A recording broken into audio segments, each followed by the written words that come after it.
Hello there, fella. Good boy. Good to have you with us. Sit down there. Sit down there for a minute. They're all on the new album, of course, aren't they?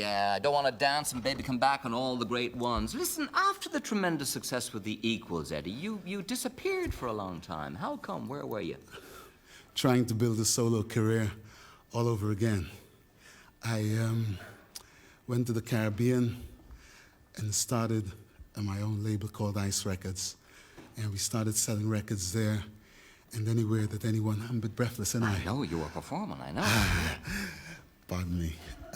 We started selling records anywhere where people have our records, and culminating in this. You've had hits just about everywhere in the world, but making a comeback in the pop business after an absence is a tricky, a fairly tricky thing to do. How did you accomplish it then?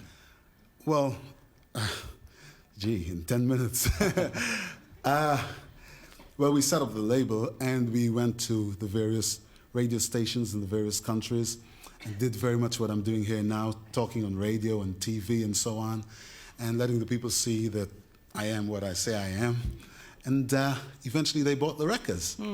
Magical. Now, you are your own manager, agent, publisher, arranger, songwriter. You do your own backing band. You record in your own studio. Do you not trust anybody? I trust everybody. But in this business, artists never get a chance, really, to come back after they've been. And having been once, been successful, and lost that success at the hands of other people, I thought, but I couldn't do much worse myself. So I decided to do it myself. Were you ripped off? Well, it's not called ripping off. It's called shrewd business deals. And I had quite a few shrewd business deals done with me, against me, and so on and so on. Yeah, and you quite rightly, you reckoned you couldn't do much worse yourself. Well, you've done a darn sight better indeed. Thank you. Now, from your dress and your general... are you Rastafarian? No, I'm not, no. I just... it's got a long story behind it, but I just decided to grow it like that. How long does it take to grow all of that? 10 years. 10 years? Don't try it. Does it have to be specially tended to? Only washed and left to its own devices, then it grows. I see, yeah. But you're not Rastafarian. You're not going to try. No, I don't. Listen, for heaven's sake, it's a bit too late for me now, I can assure you. I couldn't be bothered with all the arranging and everything. I know you don't drink. Or smoke. Or smoke. Or take drugs. Or drug. Or coffee. Or tea. Coffee. Or tea. What do you drink when you drink? Water and the occasional fruit juice.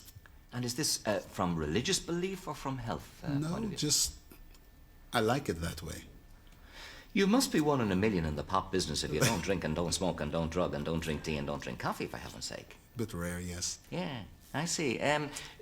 What have you got in mind now, next for your development in the pop business? I'd like to do a couple more things, at least. I'd like to act in a film, a proper film, not just a pop thing, and I'd like to do maybe some serious film music. I've had one or two ventures, one of which is coming out in January. It's a film that's been made by George Harrison's company with Billy Connolly and Michael Caine. Wow. And I've done the music for that. Great. So there are one or two things like that I'd like to do, and I'd like to be more successful in more places.